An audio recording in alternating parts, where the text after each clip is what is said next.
Lovely to see everybody on this call, recognising the fact that probably you've all been working hard all day.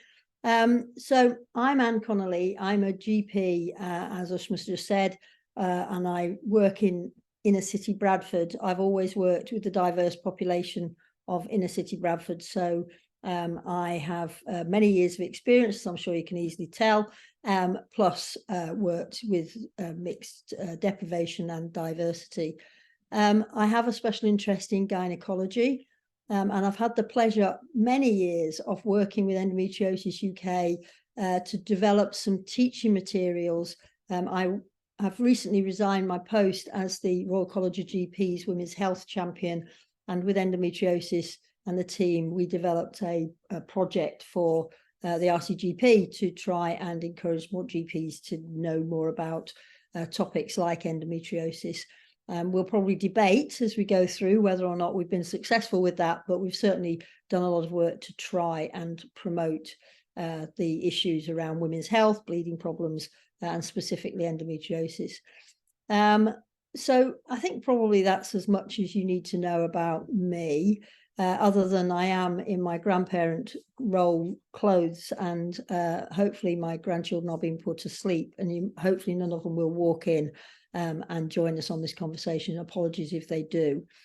Now, I am probably going to have to defend primary care. I recognise that, but I'm very happy to try and explain the issues, the pressures on primary care, but I'm going to be able to share with you some tips and tricks that maybe make consultations a bit easier and help you share your thoughts to make it easier for me as a clinician to try and understand and appreciate the impact, because you'll tell me, I know, that endometriosis is not just about pain, but it's about the impact. It's about how you work, how you survive, how you function in your day-to-day life. And that's the issue with many women's health problems that is I know undervalued by the clinical profession.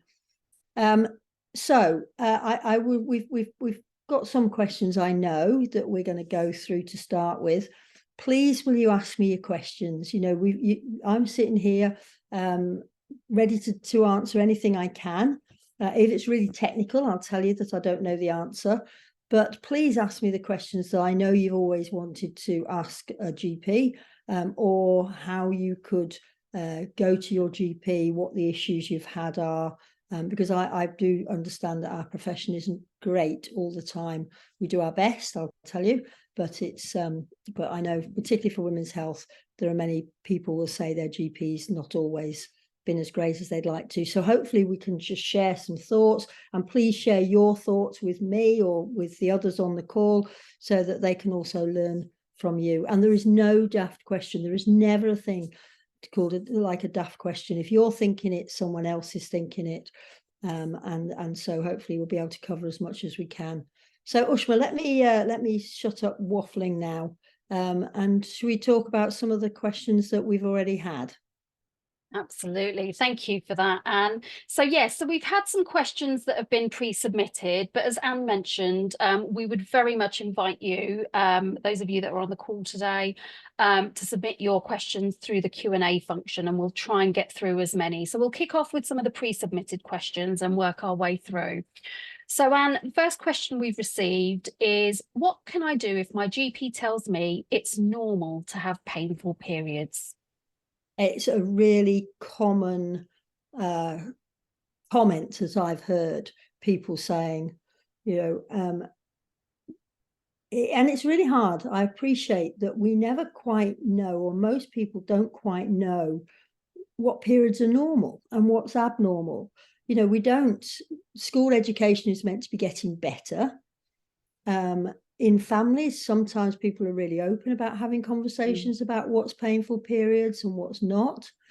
But we don't really understand pain, do we? We've all got a different perception of pain, and we've all got a different effect, because sometimes pain in one job you can tolerate better than in another, or if you're coping better in life and it's not quite so stressful, it may be that at a time pain doesn't hit you quite as hard and you can manage it differently.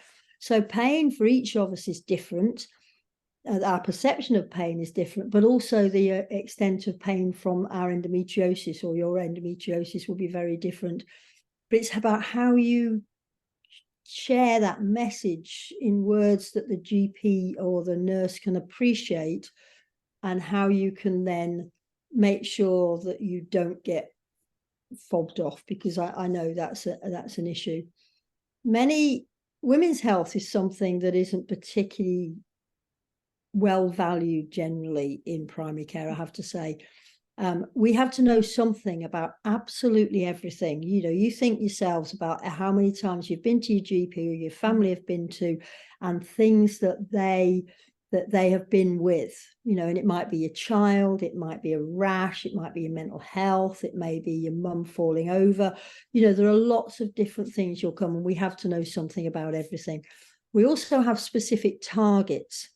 So a lot of focus is on diabetes, cardiovascular disease, mental health, and that takes up a lot of time, plus the acute admission prevention and, all the complexities. So I'm not justifying why GPs don't always do well with women's health. What I'm trying to explain is it's pretty tough being a GP. You don't know what's going to walk through the door, and we have to have an answer for everything. So I know far more about women's health than most GPs, just because I have a passion for it. But if you'd come to see me with a cardiovascular, heart problem or a bowel problem, I might not be your best person. So that's sort of one of the issues we have.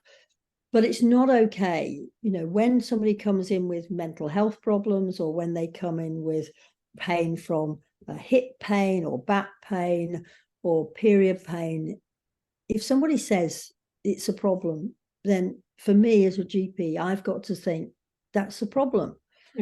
What is it? How can I make that experience better?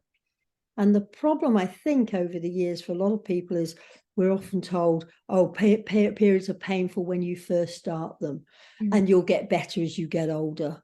And here I have this pill, which does really well, the contraceptive pill for most.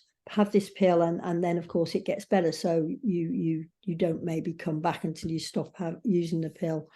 So I know it's dismissed, but if you've got a problem and you're feeling dismissed by the first GP, then go back again, or make a list of what the impact, because it's not just pain, it's about how that affects you at your work. Can you concentrate? Can you sleep? Can you study? Can you go to work? Can you do your job? Can you have sex? Can you enjoy going out at night? Those sort of, just the whole thing about the effect of it. Go in with that and say, it's not just it's pain, but it's impacting me. And if you don't get an answer from one GP, then go and find another one. And actually, we used to have to justify why we moved GP surgeries, but you don't now. If you're not happy with a GP surgery, or you're not happy with the care you get, just go and register at another one, and you don't have to say why. And that's a very long-winded answer, but I'm hoping that's giving you a few thoughts. No, that's brilliant. And I guess, if we're saying that, kind of we're inviting people to kind of go to their GP and speak to them and sort of describe what they're experiencing. Is there any particular things kind of individuals can do prior to that appointment to prepare themselves for that GP appointment? It's a great question, and one I often will advise on like this. Firstly, look at Endometriosis UK. I'm sure you're on this call, so you'll know about the work Endo UK do. And there's some fantastic resources. So understand what the issue is. And, it may be you've got painful periods for another reason. Not everyone who has painful periods because of endometriosis. But do a little bit of looking online yourself, so you've got some sort of idea in your mind what's going on. It's hard for us if you come in and go, I'm sure I've got this and I've read that, and but bring that thought, get that evidence or that learning in the back of your mind to start with. Make a list of the things you want to talk about. So Endo UK, I know, has got a great menstrual calendar where you can write, and it's a lot of the apps on the phone will put when the day is, but what the Endometriosis UK menstrual calendar has is about how it's impacting you. So it's not just about, I'm bleeding on this day. It's about, are you bleeding a lot? Have you had pain? Is there something you've done, or could you do? Did it make a difference when you took paracetamol or ibuprofen or whatever? So you've got a better piece of information, and bring that to your appointment with you. The other thing I know about GP appointments, because I do it myself, if I go, you sort of suddenly the words disappear, or you'll find you've waited a long time and it's an emotional thing for you. So you'll come out thinking, oh, I wish I'd said that, or I wish I said that, or I wish I hadn't cried, or I wish I hadn't, so try and maybe take someone with you, take a list of questions, take a menstrual diary, be informed, and go in being able to not lose the opportunity of that appointment. Again, I hope that makes sense. Yeah, brilliant. Some great tips there. I'm going to jump into our Q&A questions, because I can see people have submitted some questions, which is great. So somebody has asked, how do I get on the list for surgery? I was told I could only have another if I was unable to have a family. So I'm wondering if that meant that somebody has had surgery once. The issue with, I have to say, the issue with gynae surgery, and I'm not going to make excuses all this session, but the issue with gynae surgery at the moment is it's got the longest waiting times of any specialty, and gynae has suffered with COVID more than any other specialty. And I've just 10 minutes ago read the latest report with the latest figures. So surgery waiting times are higher than anything else at the moment. Now, you can, I mean, I'm not a specialist, I'm not working in the hospital, but if that means, how do I get referred to a specialist? Well, that's your choice. At the end of the day, you can go to your GP and say, I want to see a specialist, and you will get referred. We can't say no. And if somebody did say no, then you put a complaint in. You are allowed to say, I want a second opinion. I want to see somebody. That's fine. Your GP, I hope, would say, well, try this medicine in the meantime, because you're going to have an awful long wait, but take something at the moment and I'll refer you to sit on a surgery waiting list. If the problem is that the surgeon, the gynecologist, is saying, I'm not operating at the moment, then that's an individual specialist discussion. And I don't know what the extent of the surgery was that you've had to start with. And I don't know if there's some clinical reason why that's the gynecologist is hesitant. But there has just been a law passed. I think it's Molly's law that's been passed about a young child who died, and the family have made a legal case that we are all entitled to a second opinion from another specialist as well. So if that's, and I think it's Molly's law, and I think you could look that up if you wanted to. So again, there is a sort of a few ideas, but I don't know enough about your situation to be able to give you the absolute answer to that. Thank you.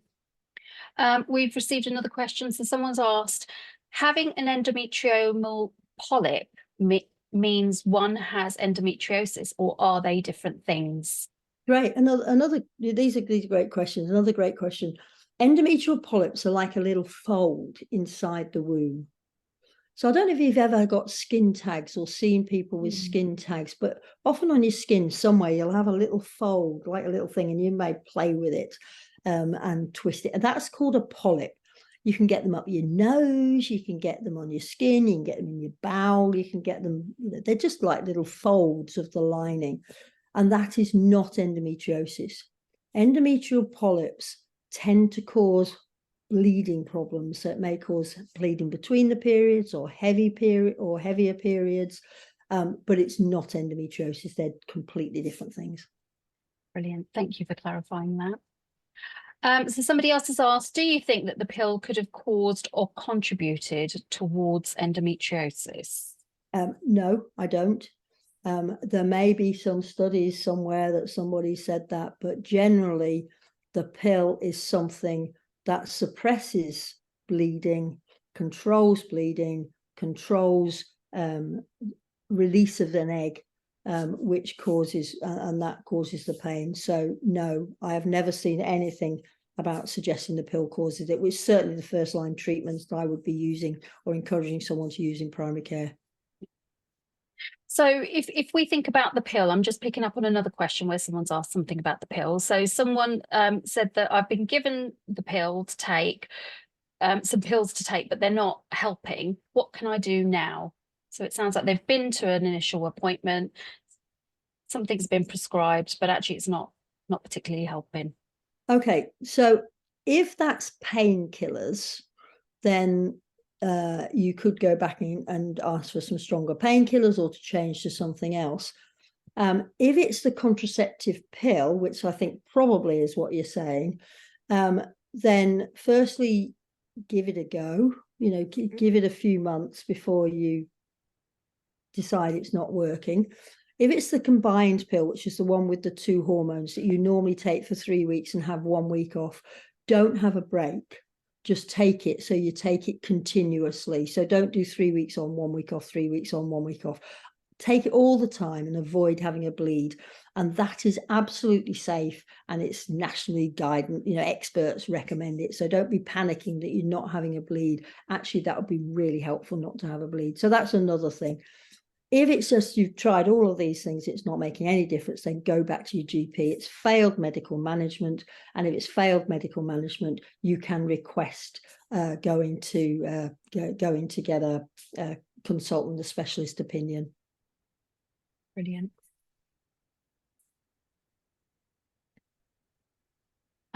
Okay, great. So someone's asked, is surgery the only way to get endometriosis diagnosis? That's a brilliant question, and one I've actually argued, or not argued, but discussed with the CEO of Endo UK for many years. An estimated 10% of women in the UK have endometriosis. You know, it's that high. Mm. That just put that, you know, that's there as we know that. The diagnosis, if you want to make the diagnosis, the absolute diagnosis, then it has to be visualized through the telescope, the laparoscope at surgery. That is the absolute diagnosis. The trouble with laparoscopy is that it's got risks. You've got to have a general anesthetic, which always has risks. You've got to, the operation might be straightforward. It might be a bit trickier if there's some sort of, you know, endometriosis is fairly advanced. And before you go, those of you who've had surgery, you'll know you have to sign your life away, that you have to sign that if bowels perforated, if this, that, the other, you have to, you know, so there are risks behind endometriosis surgery. We've got ridiculous long waiting lists, and do 10% of the population really want a diagnosis that's that accurate? So that's a discussion for you. And it may be you do. It may be that you don't. So for me in primary care, the way I diagnose endometriosis is listen to your story. If it's pain that starts a couple of days before the period, builds up, lasts during the period, finishes afterwards, and the differential diagnoses, and I know there are a couple of differential diagnoses that I'd be making clear in my mind, one being a sexually transmitted infection, another one being irritable bowel syndrome. And then I give you a trial of treatment and you get better with that trial of treatment, then actually you've got endometriosis. So do you need to have a laparoscopy to prove that? And some people are very happy with the thing. Yes, I've got the clinical history. I've improved with the medicines. Therefore, I agree I've got endometriosis. And some people are happy with that. And some people say, no, I want the diagnosis. I want my laparoscopy. And that's, again, your choice. Right. Thank you for that. Thank you, Zainab. She's found the Lucy app really helpful in recording symptoms. I've never seen the Lucy app. I'm learning something here. So Zainab, thank you. That's great for me because I will now look at that and share it with everybody else. But other people on the call, have a look at that if you haven't done. So Zainab, thank you very much for that. Okay, we've had somebody ask, what is the best medication for endometriosis inflammation if you cannot take ibuprofen? Another great question. The anti-inflammatory tablets, ibuprofen, naproxen, they're the commonest two we would use. Mefenamic acid, maybe, but those sort of anti-inflammatory medicines are better than paracetamol or codeine because they treat the inflammation. You can take them alongside paracetamol, so you can take ibuprofen or naproxen and paracetamol, take them together if you can take those. But some people can't take anti-inflammatory tablets either because they've got asthma or they've had stomach problems and they just can't tolerate them, in which case paracetamol, maybe a bit of codeine for the first few days, but you do have to be wary of codeine because of the addictive nature of it and the problems there are. The other trick with painkillers, and this is with paracetamol or anti-inflammatory tablets, is take them before the pain builds up. So if you know from your app or from years of it that you will start with the pain a couple of days before your period starts, and when your period is coming, start taking the tablets and take them at maximum dose. So 2 paracetamol 4 times a day, or 2 cocodamol 4 times a day before the pain starts. You'll always do better to get in control of it if you anticipate it, rather than waiting for the pain to be awful and then try and take the tablets. That may be a little more helpful. If the pain, the other ways obviously of treating the pain are to use the contraceptive pills to stop the bleeding, or to use an intrauterine system, or a contraceptive injection. So there are other ways of doing it, but if it's purely about painkillers, the anti-inflammatories are best if you can take them. Brilliant. Thank you. We've had somebody ask, I've been told I have a chocolate cyst, so awaiting surgery. Does this mean I have endometriosis of the ovaries? Yes. So a chocolate cyst, for those who don't know, so endometriosis, as I'm sure you all know because you've all read Endometriosis UK's brilliant resources, but endometriosis is bits of endometrium where they shouldn't be. Now, the endometrium is the lining of the womb. Our womb is about fist size. It sits right down in your pelvis. It's about fist size, normal size. It's mainly made up of muscle because it needs to go from this size to this size to a pregnancy and then back down again. So it's mainly made up of muscle, but right on the inside layer is made of a very thin layer, which gets thicker each month. It goes from about 3 millimeters up to about 10, 12 millimeters, and then back down again as we have our period. So that's the sort of what we call the endometrium. Endometriosis is when there are little patches of that type of lining, which should be inside the womb, but stuck around elsewhere. Sometimes it's on the appendix, or it's in the cavity where all the bowel is. Sometimes it's in the bladder. Sometimes it's on the kidney. Sometimes it's in rarer places, but sometimes it's in a little cyst. It's trapped in the ovary. And the ovaries, we've got 2 ovaries that sit on either side of the womb. Now, each month we make that little cyst. Inside that little cyst, the endometriosis will bleed. And so that bleeding, it will have it, because whenever that endometrium is, every month at the end of the period, at the end of the month when we have our period, those little patches of endometriosis, wherever they are, will bleed. And it depends where they are as to what the problem is. If they're all stuck around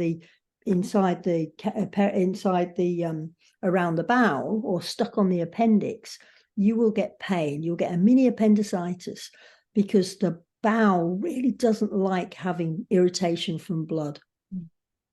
If those little patches are inside the cyst, inside the ovary, it bleeds in there and it stretches that little cyst a little bit. And then the bleeding stops because the period stops. And then the next month it bleeds a little bit more. And then it stops because the period stops. And the next month it bleeds a bit more. So you get this cyst, this little sac that grows and grows and grows. Now, it doesn't stay as fresh blood, but the blood some of it gets absorbed back into the system, and some of it, our body changes it.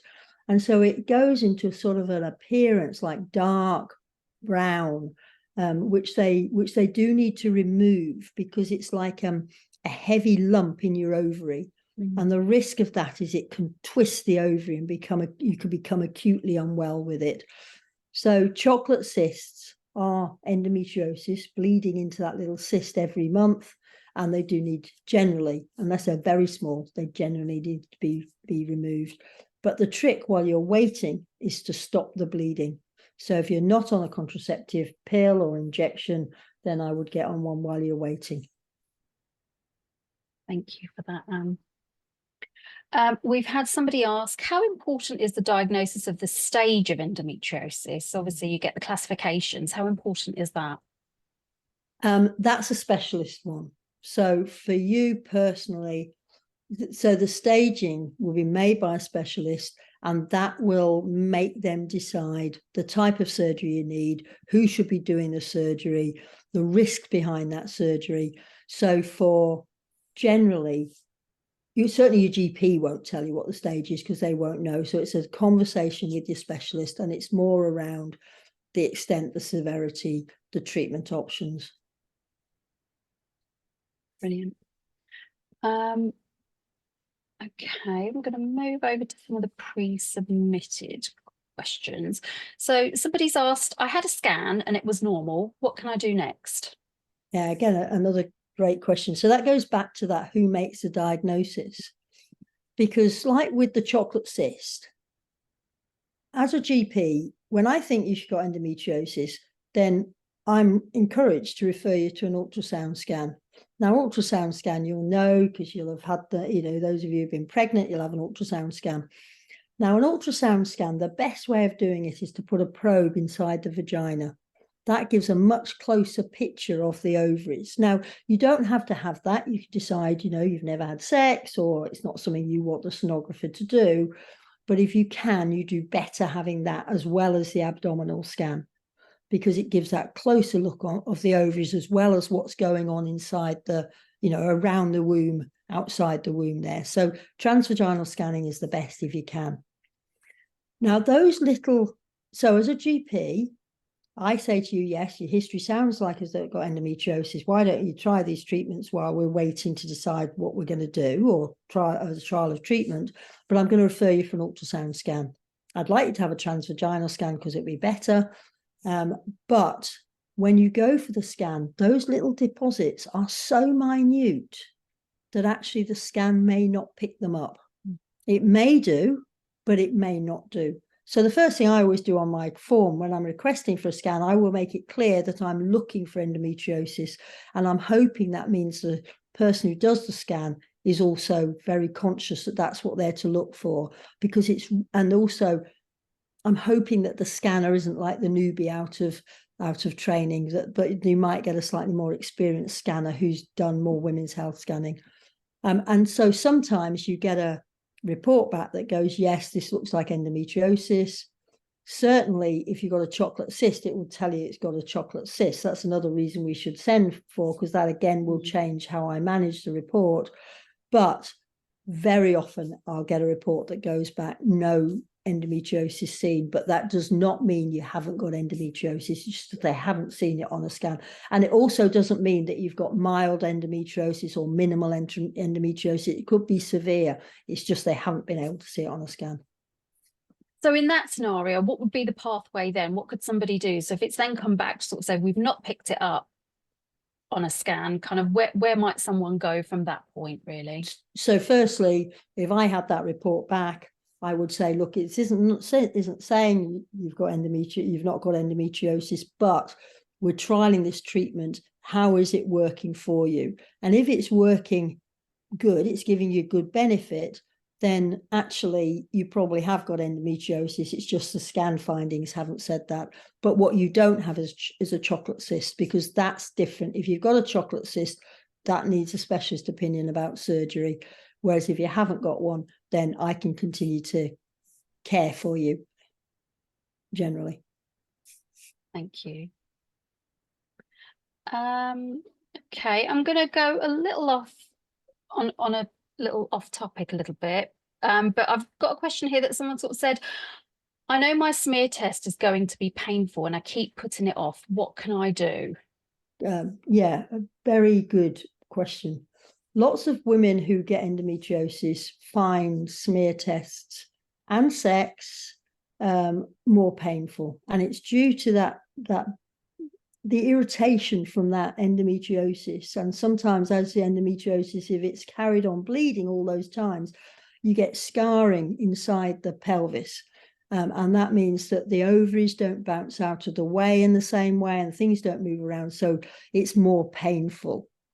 So people who have smears who have endometriosis will often find smears more painful.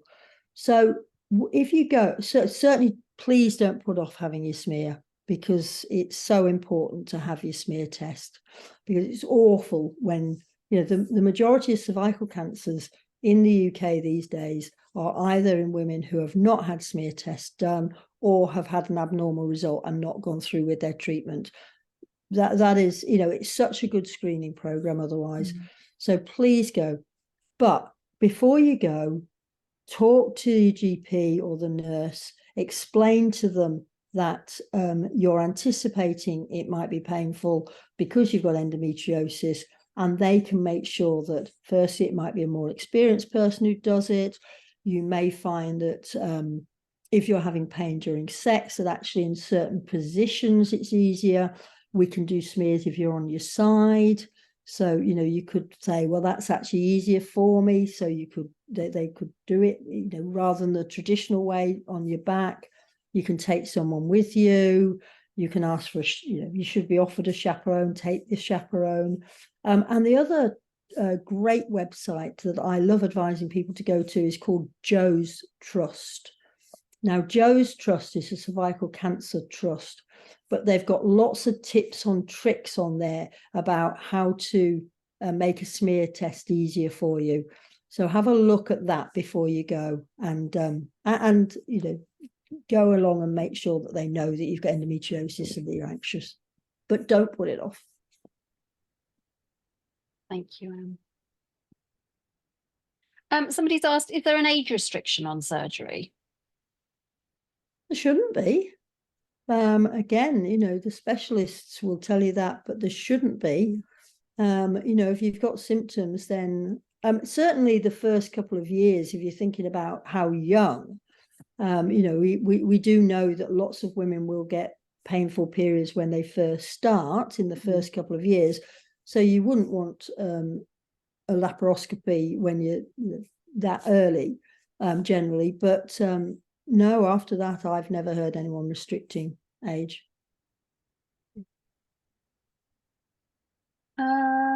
Right, I can see someone's asked, is having a laparoscopy the only way I'll know whether I should consider freezing my eggs? No.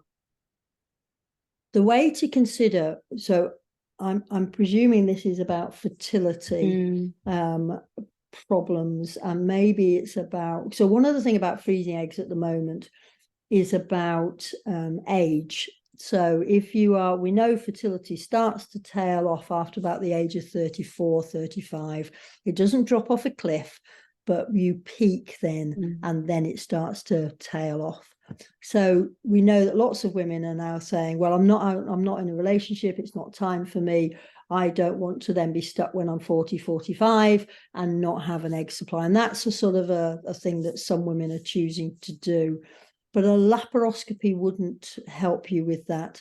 So a laparoscopy tells you you've got endometriosis. If you've got bad endometriosis or endometriosis in the tubes that scars those, yes, your fertility will be reduced, but your egg supply will be the same, whatever the age, and you will end up having assisted conception. But having a laparoscopy won't tell you whether you should freeze your eggs or not. That's done on your age, and there are various blood tests that we can do to give you an idea about how old your ovaries are. But laparoscopy won't help make a decision with that, no. Thank you. We've had somebody ask, would the implant help if you have endometriosis? Yeah, good question. One of the problems, so the implant is the contraceptive implant, I think this is what you're talking about, the concept yeah. of implant. Sounds like it. And it's the most effective method of contraception. If you don't want to get pregnant, the implant is the best to have. It's not the best tolerated, but it's the effective one. It's the best. The problem with the implant is lots of women will get irregular bleeding with it, which is unpredictable. And you can't, so I can't look at one woman and say, oh, it'd be like this, another woman, it'd be like that. It's just as it is. That bleeding should be pain-free. It shouldn't be like endometriosis pain bleeding, because of the mechanics of how that bleeding is. So it shouldn't be pain-free, but you may get erratic bleeding. If you want the best method of contraception with endometriosis, and actually the best, if you look on the NICE guidance, and anybody can look on the NICE guidance, there's a little chart there that talks about treatments versus risks. And the one that comes up the best is the intrauterine system. So traditionally it's been called the Mirena, but we have some other products that do the same thing. That is the one that is tolerated better. It's a bit more painful to fit in women who've had got endometriosis, but it's the best one on balance. So if you were going to think, would I have an implant? Would I have an intrauterine or hormone coil? Go for the hormone coil every time. Thank you. We have a question here. Somebody's asked, is endometriosis pain usually so painful that it is difficult to move and breathe in deeply when in most acute pain? So something around pain. And so is the question saying, is it always like that? So I've got it's usually so pain. So is endometriosis pain usually so painful that it is difficult to move and breathe in deeply when in most acute pain? Not always. No. So some women will have very mild symptoms from their endometriosis, and some women will have very significant pain from their endometriosis. So no, the answer is not always. But if you have a person who's having that amount of effect, that you can't breathe, you can't concentrate, you can't, then you've got endometriosis and need to go and talk to somebody about it and make sure you're getting dealt with. Okay, I'm just going to flip to our pre-submitted questions. Somebody has asked, why do people's experiences with primary care vary across the country? Really tough, really difficult. There is a lot of evidence that shows that inner city areas are less well served by medical clinicians. So you'll always go into your inner city areas, higher areas of deprivation, you will have fewer doctors, fewer nurses. So there is a real inequality with how the how care. It's not that you haven't got good doctors there, it's just they've got bigger lists and they're bigger, they're working that much harder, and they've often got more complex patients who have got multi-morbidity. So that's that's where the biggest evidence is. Rural populations, I've never worked in a rural area, but they've got their other issues about having, to travel and the distances they have to go to, spend a lot of their time doing that. Again, I've never worked in a higher, less deprived area. So I don't know whether that's the question, but really the big issue is about deprivation, areas of high deprivation. And it's workforce.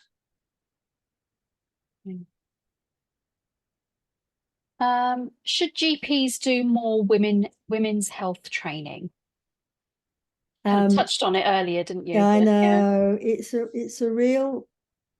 It's a great question, and it's one that's really tough to answer. It's my passion. Yes, I think they should, but we've got to know something about everything. Back in my day, every GP had to do some obstetrics and gynaecology as a 6-month course, as a 6-month job before you qualified as a GP. That was changed because there just aren't the training posts to do that, because you're also training young doctors who want to then go on to do gynaecology and obstetrics. And we have to do training in pediatrics, in mental health, in care of the elderly, and all the other things as well. So it's really hard to know. But every GP, and I know this is the Royal College of GPs line because I've given it enough times. When we qualify as a GP, we have to do an exam, and to do that exam, you have to have done some training, some reading, some cases. You have to be assessed in your GP training sessions on everything, and we have to cover women's health, because if you get to your exam and they ask you a question on women's health and you don't know the answer, you'll fail the exam. So every GP has to have some training. Every year, as a qualified GP, we have to have an appraisal. And every year, the appraiser will say to me, what is your feeling your weaknesses are? And last year I said, I think my weakness is about renal problems. So I had to spend a lot of extra time last year working on about renal problems. I had kidney problems. I had to do some work on dermatology, and I had to do some audit work. So, every year we have to, so every GP at some point will have to do a cycle of updating on women's health. So yes, they are doing women's health. But, again, so the trick is on your GP website, each GP has to write, or nurse has to write what their interests are. So if you went on to my GP practice, you would go, me, I fit coils, do contraception, I do women's health. They are my big interests. And then the next doctor down will be much more around mental health. And the next one down will be much more around cardiovascular disease. So you can look on their website, find the one who does the women's health, and try and get an appointment with that person. And it may actually be a nurse practitioner these days. That's a great tip, Anne. Thank you. Okay, we've got about sort of another 15 minutes. So if you have got more questions, please do put them in the Q&A. I've got a couple here. So the first one is, how does endometriosis affect AMH levels? Endometriosis and AMH. To be honest, I don't. So AMH is a new blood test it's been around for a while with fertility. It's just got a license for us to use for polycystic ovary syndrome. Not every GP has access to it. Not every lab is doing it yet, but it's just got that license. So it's for polycystic ovary syndrome rather than from endometriosis, as I understand. It measures how many follicles you've got in your ovaries. And women with endometriosis shouldn't really have more follicles than others. That's more around how fertile you are, whether you've got polycystic ovary syndrome. So right now, I've not seen anything about AMH being used for endometriosis, and I don't think the logic would be that it should be. So I think maybe it's got confused because of this new license with PCOS. Yeah, thank you. Someone's asked, can I choose where I'm referred to? And if so, how do I find a gynaecologist who understands endometriosis? Yeah, great. There's a website called the BSGE, the British Society of Gynae Endoscopists. So BSGE. And they have a list of where the endometriosis centres are. And that means they are the ones who have more knowledge about endometriosis. You may have to travel for one, but you can be referred to them. If your GP says, or the gynaecologist or local hospital says you can't be, then go to your ICB. So the area, the country is split into, or England is split into ICBs, integrated care boards. Scotland, it's health boards. Wales, I think it's health boards. But your local area will have a website, and on there would be something called PALS, which is the Patient Advice and Liaison Service. So if somebody says you can't get referred to where you think you should be able to get referred to, you can either challenge the practice or go to the pals at the ICB, and they should be able to help fight your corner for you. Brilliant. So this is a really good question, and it's so frustrating when this happens, but somebody said that the hospital's lost their paperwork. Whose job is it to track the documents down? Is it the individual, or does it then fall back on the GP? Kind of how would someone navigate their way through a situation like that? If the hospital's lost the records, so increasingly hospitals going on to IT, but there are still some hospitals either have recently gone on to an IT system or haven't quite yet. But this is a big problem, and it's a big transfer of data at the moment. And before that, we've all had them in paper records. It's the hospital's responsibility to keep your records. Your GP will get a copy of all the letters that so if you go to clinic, the consultant will write a letter that you should now get a copy of. You didn't used to, but you should get a copy of, but the copy will go to the GP. And the GPs, because we've all got IT, that will be scanned into your record. So you can get your hospital records, or you can get your outpatient clinic letters, or actually if you've got an operation, if you've had an operation and an inpatient stay, you will get a discharge summary and that will go to your GP. So your GP will have a sort of copy. They will have some of the hospital notes. They won't have all of them. It is actually the hospital who's lost the records. I don't know how you find hospital records once they've been lost. So the best option is to try and get it out of your GP. But your GP will say, it's not my problem because it's the hospital have lost them. But that may be the only way you'll get those records. Okay. What might you advise sort of, in terms of a young person, really? So we've had a few questions come in where it sounds like an adult, possibly a parent, is supporting a young person, 16, 17, 18, in terms of kind of the symptoms that they're experiencing, levels of pain, etc. Kind of what advice might you give to those supporting young people? Make sure that they get somebody, if they've gone and they've spoken about it, and they go to the doctors, and if they've not got the right answer, that they go again and be with them.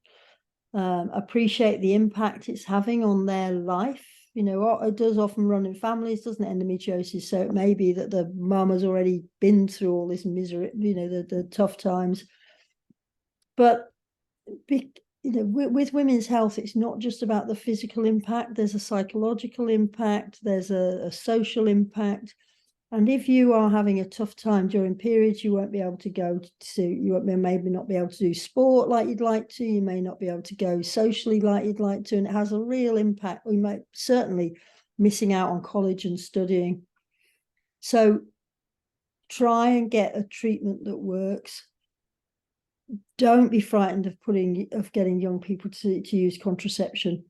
As a GP over the years, I've had to discuss many times with parents, mums, about young girls going on the contraceptive pills to help with their symptoms. Do not think it's just going to make them, promiscuous, or give them, please support them on using contraception as contraceptive pills, because they will make a massive difference, or can make a massive difference to that young person's ability to function.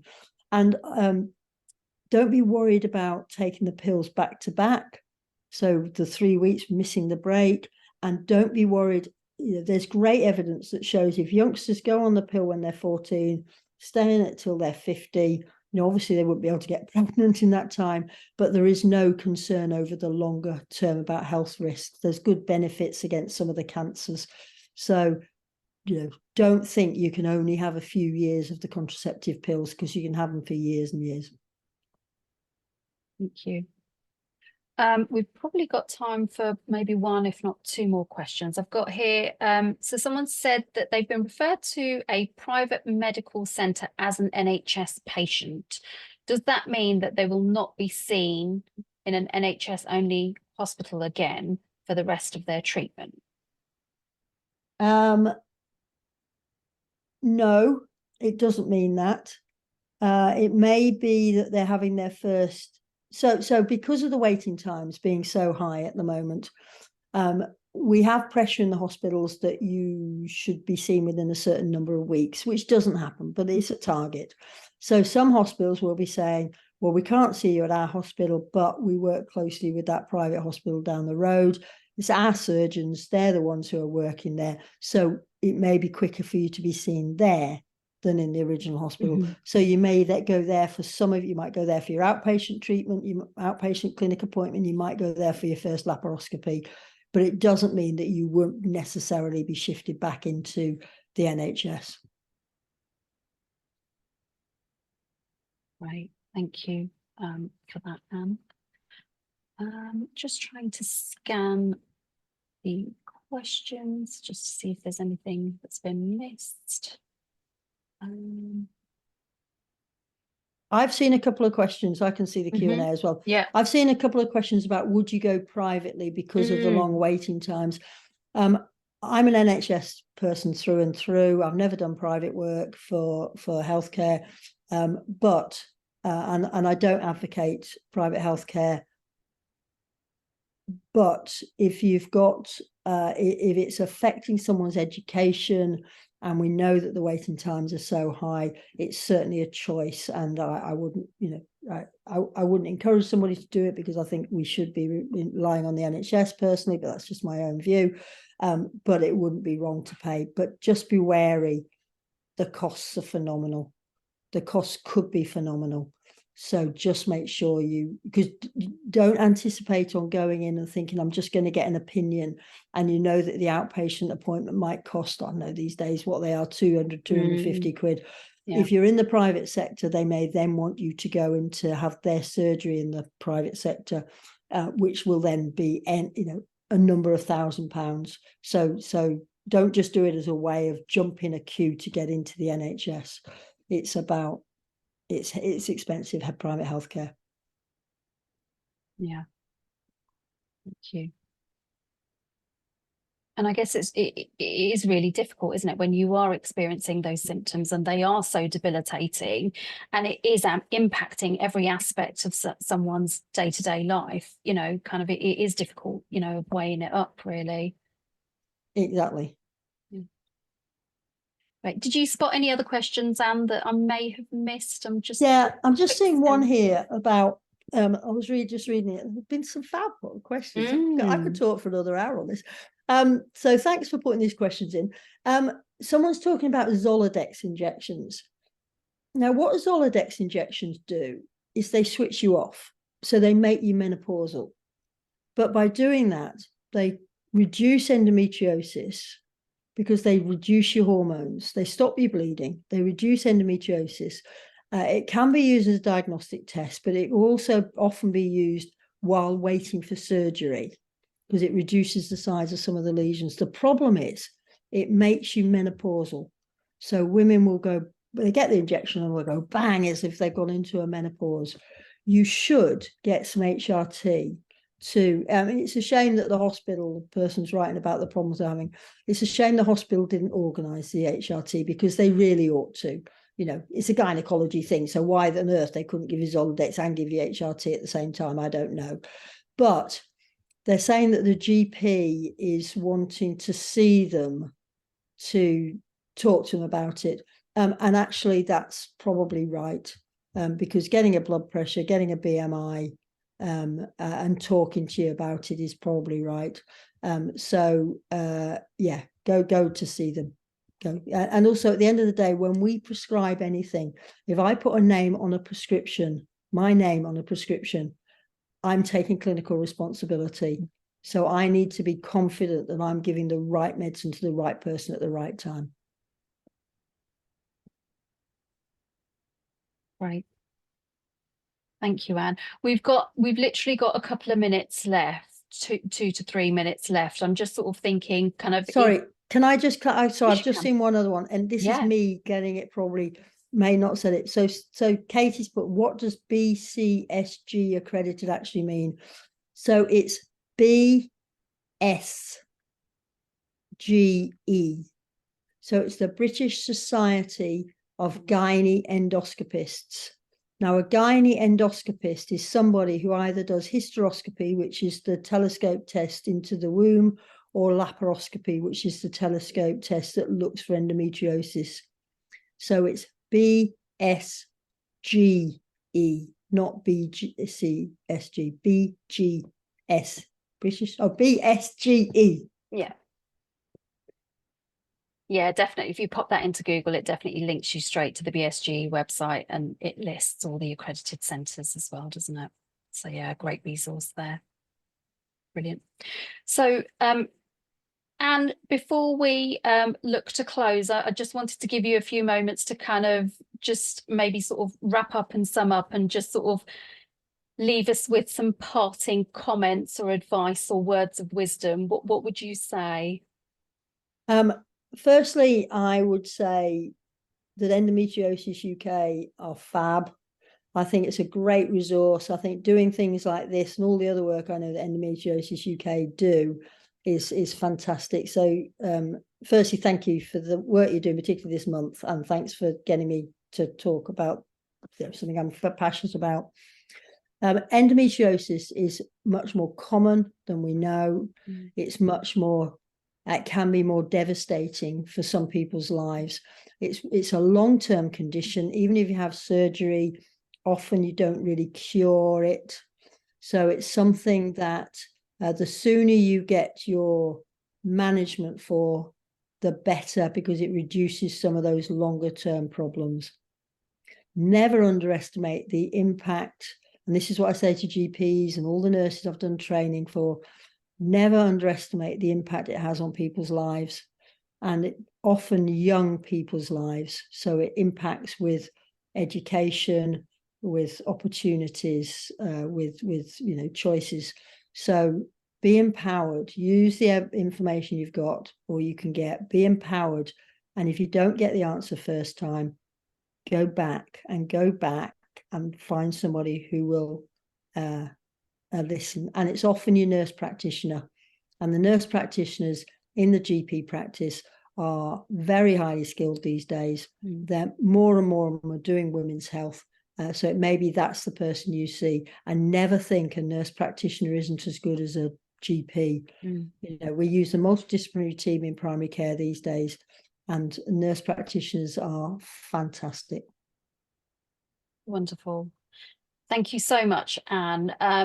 Sadly, that's all we've got time for today, but thank you, Anne, so much for delivering such an interesting webinar and answering so many questions. Thank you, everybody, for submitting your questions through the Q&A. We really do appreciate your time, Anne, and your expertise. So thank you so much. Thank you, everybody, for joining. We do hope you enjoy the rest of your evening. Thank you very much. Great. Thanks. Bye. Thanks a lot. Bye-bye.